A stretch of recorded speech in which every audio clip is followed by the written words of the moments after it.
De addiction సెంటర్‌లో గూడా బాగుపడని వాళ్ళని కూడా నేను బాగు చేస్తానని మీరు సవాల్ విసురుతున్నారు. సార్ ఇది ఎలా సాధ్యం? అంటే మీ స్పెషాలిటీ ఏంటి? మీ వైద్యానికి ఉన్న అర్థమైంది. స్పెషాలిటీ? అసలు యాక్చువల్ ఏంటంటే, ఒక్కొక్క దశ ఒక్కొక్కలా ఉంటుందండి. అందరూ అన్ని జబ్బులు బాగు చేయలేరు. హ్మ్. ఈరోజు సైన్స్ పెరిగింది.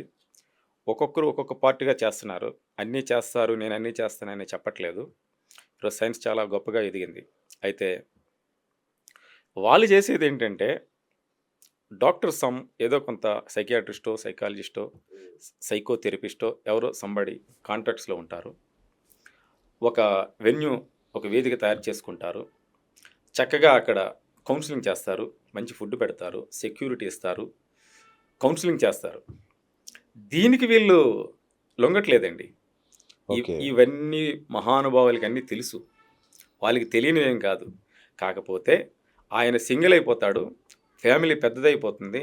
ఆయన పడే బాధలు చూడలేక ఈ రిహాబిలిటేషన్ సెంటర్‌కి వెళ్ళి జాయిన్ చేసి అక్కడ కౌన్సెలింగ్ ఇచ్చి ఫుడ్ అది పెడతారనే సంగతి అందరికీ తెలుసు సార్. అవును. ఆ తరువాత next 15 days or 20 days or 3 months తర్వాత మళ్ళీ ఆయన స్టార్ట్ చేస్తాడు. అవును. ఎందుకంటే యెస్. మీ దగ్గర డబ్బు లేకపోతే ఏం చేస్తారు? ఆ ఎర్నింగ్ సోర్సెస్ చూసుకుంటారు కదా! బాడీలో ఇవి డ్రై అయిపోయి ఉంటాయి. ఇవేవైతే ఉన్నాయో బాడీలో మీకు ఆకలి ఎలాగేస్తుందో, అలాగే అది కూడా ఆ టైంకి రిలీజ్ అయ్యే ఎంజైమ్స్ గాని, హార్మోన్స్ గాని ఇవన్నీ డ్రై అయిపోయి ఉంటాయండి. ఓకే. ఈ డ్రై అయిపోవటం వల్ల మీరు రిహాబిలిటేషన్ సెంటర్‌లో ఎన్ని కౌన్సెలింగ్స్ చేసినా గాని మళ్ళీ ఆయన రిపీట్ చేస్తున్నారు. ఓకే. మీరు కౌన్సెలింగ్ అంటారు సార్. పిల్లలకి మందులు కావాలి, పిల్లలకి పాలు కోసం, లేదంటే ఇంటికి కాయగూరల కోసం తీసుకునే డబ్బులు కూడా వాళ్ళు తట్టుకోలేక, అంటే వాళ్ళు ఆ పొజిషన్‌కి వచ్చేసి ఉంటారు. అవును. అది ఎవరైనా గానీ. దానివల్ల వాళ్ళు ఆ డబ్బు కూడా దుర్వినియోగం చేస్తున్నారు. చిన్న పిల్లలకి పాలని ఆళ్ళకి తెలుసు. తల్లికి మందులని కూడా తెలుసు. తెలియకుండా ఏం లేదండి. అవును. మీరొకటి చెప్తున్నాను. బార్‌కి వెళ్లి లేదంటే షాప్‌కి వెళ్లి 500 నోటిచ్చి 200 బాటల్ తీసుకొని 200 బ్యాక్ సైడ్ తీసుకుంటాడండి. మైండ్ ఏం ఆగిపోలేదు. ఆయనకేం మెంటల్ ఏం రాలేదు. ఆ హ్యాబిట్ అలాంటిది. సో, ఆ కండిషన్‌లో ఉన్న వాళ్ళకి మనం కౌన్సెలింగ్ ఇవ్వడం వల్ల గాని, రిహాబిలిటేషన్ సెంటర్‌లో వేయటం వల్ల గాని ఎటువంటి ఉపయోగం లేదు సార్. తాత్కాలికంగా ఫ్యామిలీ రిలాక్స్ అవుతుంది. అంతే. 100% బా! ఆయనకి అన్ని స్థాయిలు దాటే మా దగ్గరకొస్తారండి. అవును. టోటల్‌గా అన్ని స్థాయిలు దాటే. మీరు ఫస్ట్ క్వెషన్ వేశారు. చెప్పారు ప్రేక్షకులకి. హ్మ్. చాలా బాధపడి, చాలా ఇబ్బందులు పడి, ఇంకా ఆప్షనే లేదు. అవును. ఈ భర్తతో ఉండాలా? వదిలేయాలా? పిల్లలు, గర్భిణి అంటే యూత్ కోసం చెప్తున్నా. కొత్తగా యెస్. పెళ్ళయ్యే యెస్. పిల్లలు. అవును. గర్భిణీ స్త్రీలుంటారు. ఒక పిల్ల తల్లుంటారు. ఏం చేయాలి? ఎన్నో ఆశలు, ఎన్నో ఉంటాయి. ఆ స్త్రీకి, ఆ మహాతల్లికి. కానీ ఈయన అప్పటికే ఏ సాఫ్ట్‌వేర్ ఏదని చెప్పేసి అభివృద్ధి సిటీలో ఉండి, అక్కడక్కడ అలవాట్లు నేర్చుకొని, కొన్నాళ్ళు ఏదో ఓపిక పడి, అడిక్షన్ అయినా గాని ఓపిక పడి, మొత్తం బ్రెయిన్ అంతా సర్వనాశనం చేసుకుంటూ తాళి కట్టేస్తాడు. అవును. ఇదంతా ప్రక్రియ అంతా కలిపి 1 ఆర్ 2 ఇయర్స్‌లో అంతా బయటపడిపోతుంది. అవును. ఏంటా పరిస్థితి? అలాంటి దారుణం అది. కండిషన్‌లో ఉన్నోళ్ళు వందలాది మంది మన దగ్గరకొస్తున్నారండి. వాహ్! హ్మ్. ఫస్ట్ వాళ్ళు ఏదైతే ఆ పానిక్ అవుతున్నారో, ఎందుకంటే ఆ యూత్, ఆ భర్త అనేవాడు ఇప్పుడు బాగా సీనియర్స్ ఉన్నారనుకోండి, అవును. పెద్ద పెద్ద పిల్లలు అలాంటి వాళ్ళనుకోండి భరిస్తారు. భరిస్తారు. ఇన్‌స్టంట్‌గా పెళ్లయ్యి 3 ఇయర్స్, 4 ఇయర్స్ వాళ్ళుంటారు. అవును. వాళ్ళు భరించలేరు. అవును. ఎందుకంటే ఆయన సిస్టమ్ ఏంటో తెలీదావిడకి. సో, నేను ఇతన్ని వదిలేయాలా? నేను చనిపోవాలా? ఏంటి ఈ పిల్లలేంటి? ఈ భవిష్యత్తేంటి? చాలా పానిక్ అయిపోస్తారండి. అవును. అలాంటి వ్యక్తులకి మేమైతే మా మేనేజ్‌మెంట్, మా ఆల్కహాల్ ఆపే మేనేజ్‌మెంట్ ఏదైతే మా సిస్టమ్ ఏదైతే ఉందో, మా గ్రూప్ ఏదైతే ఉందో, మా స్టాఫ్ ఏదైతే ఉందో, మేమైతే ఫస్ట్ ఏం చేస్తామంటే, వాళ్ళ ఆప్యాయతగా కూర్చోబెట్టి ఫస్ట్ కౌన్సెలింగ్ చేస్తాం సార్. అచ్చా! వాళ్ళకి కౌన్సెలింగ్ చాలా అవసరం. ఓకే. ఓదార్పనేది చాలా అవసరం. ఆ కౌన్సెలింగ్‌లో 50% వాళ్ళు ధైర్యం తెచ్చుకుంటారండి. హ్మ్.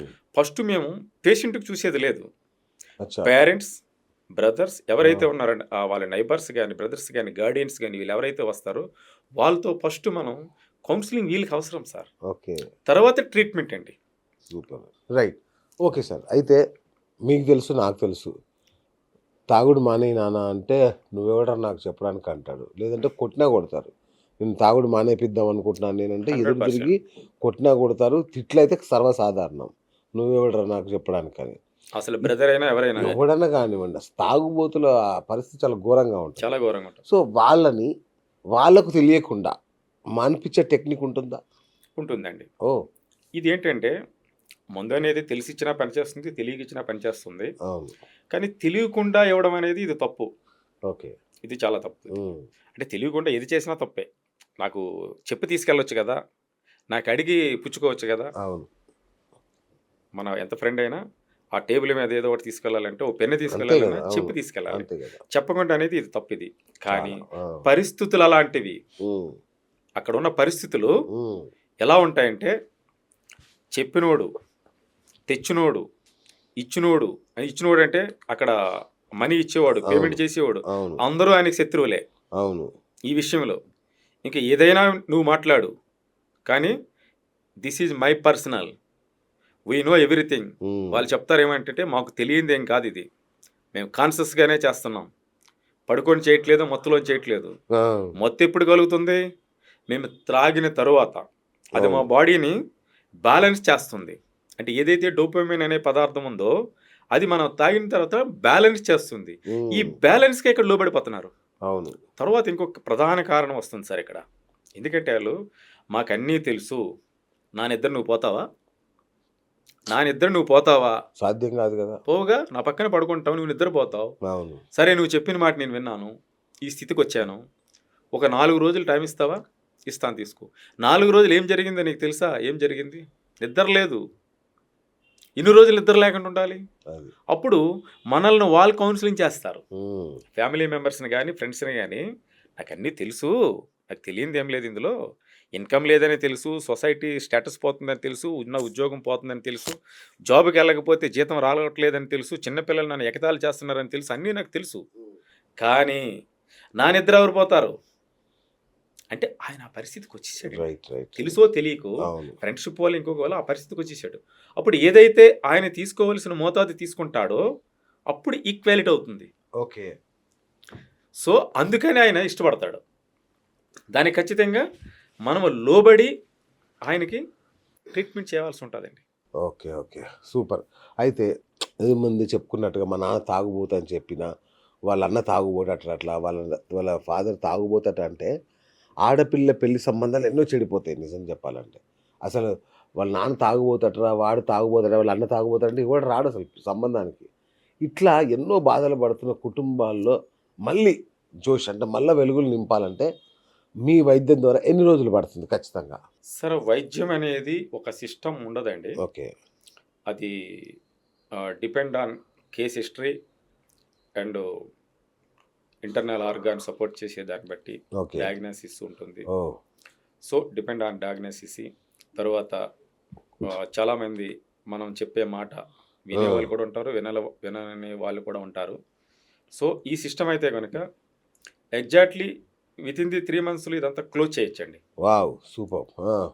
కొన్ని ఇబ్బందులైతే ఉంటాయి. ఆ! ఎందుకంటే అప్పటికే చాలా హార్మోన్స్ డ్రై అయిపోయి ఓకే. కొన్ని షివరింగ్స్, ఓకే. బీపీ పెరుగుట హ్మ్. ఇలాంటి డిస్టర్బెన్స్ అన్నీ మనకి విత్‌డ్రా సింప్టమ్స్ ఇవన్నీ వస్తాయండి. అచ్చచ్చా! ఓకే. అవి మేము ఫాలో అవుతూ ఉంటాం. ఓకే. ఈ వ్యక్తిని ఫాలో అవుతూ ఉంటాం. వాళ్ళు గైడెన్స్ ఎవరుంటారో, పేరెంట్స్ ఎవరుంటారో వాళ్ళతో మేము ఫాలో అవుతూ ఉంటాం. హ్మ్. సో, ఆ ఫాలో అవుతూ ట్రీట్మెంటు మారుస్తూ ఉంటాం. సో, ఎనీహౌ వ్యక్తికి తెలియకుండా అయితే గనక ఎటువంటి సైడ్ ఎఫెక్ట్స్ లేకుండా 100% మనం కోట్ చేయొచ్చండి. చేయొచ్చు. 100% చేయొచ్చు. సూపర్. ఖచ్చితంగా. నైస్. కొన్ని వేలాది మంది మాకు హ్మ్. రిటర్న్స్ ఇచ్చున్నారు. అవునా? చాలా మంది రిటర్న్స్ ఇచ్చున్నారు. ఆహా! ఆ రిటర్న్స్ ధైర్యమే. రైట్. ఇప్పుడు ఓకే. చాలా మంది వస్తారు. వ్యవస్థలో పోలీసులు ఉంటారు, రిపోర్టర్స్ ఉంటారు, అవును. సినిమా వాళ్ళు ఉంటారు, రాజకీయ నాయకులు ఉంటారు, రాజకీయ నాయకుల పిల్లలు ఉంటారు, గొప్ప గొప్ప వ్యాపారస్తులు ఉంటారు. వీళ్ళందరూ కూడా ఎడ్యుకేటెడ్స్ చాలా మంది ఉన్నారు. వీళ్ళు రిటర్న్స్ ఇస్తారు మాకు. ఏం రిటర్న్స్ అంటే, డాక్టర్ గారు వి ఫీల్ వెరీ హ్యాపీ. మా వాడు ప్రశంసలు. క్లోజ్. కరెక్ట్. ఫర్దర్‌గా ఎప్పుడు తెలుస్తుందంటే ఇలాంటి విషయాలు చాలా మంది ఏంటంటే వాళ్ళ అవసరం తీరిపోయిన తర్వాత వాళ్ళు హ్యాపీగా ఉంటే చాలా మంది బయటికి చెప్పరండి. చెప్పరు. కరెక్ట్. రియల్లీ మా పిల్లోడికి తాగుబోతు అయిపోయాడు, మేము మందులు వాడాము అని చాలా మంది బయటికి అసలు చెప్పరు. మిమ్మల్ని కలవడానికి చెప్పడానికే భయపడతారు. ఇది కూడా పలానా ఒకటి ఉంది. అవును. మా బోర్డులు, మా అడ్వర్టైజ్మెంట్లు చూసి చాలా మంది ఏంటంటే అవును. డైరెక్ట్‌గా రావడానికి ఇబ్బంది పడి కరెక్ట్. ఫోన్లు చేస్తుంటారు. అవును. మాకు ఇంటర్వ్యూ చేస్తుంటారు. అవును. సార్ మాకు ఇంటర్వ్యూ చేసేవాళ్ళు చాలా మంది ఉంటారు సార్. కరెక్ట్. వాళ్ళు ఏదో ప్రాబ్లంతో వచ్చారు కదా! అసలు ఏంటిది? ఎలా చేస్తారు? ఆ! ఏంటి ఇది? ఎక్కడ ఉంది ఇది? మీరు ఎట్లా చేస్తారు ఇదని పెద్ద గబ గబ గాట్లు ఆతురు సార్ మా అవును. అబ్బాయి సార్ ప్లీజ్ కాలు మీద పడిపోయే పరిస్థితి ఉంది అవును. సార్ అవును. మేమైతే ఏది లేదు సార్ అవును. ఖచ్చితంగా మానిపిస్తామనే ధైర్యం మాకుంది సూపర్. ఖచ్చితంగా మానిపిస్తాం ఓకే. 100% సైడ్ ఎఫెక్ట్స్ లేకుండా జరుగుతుంది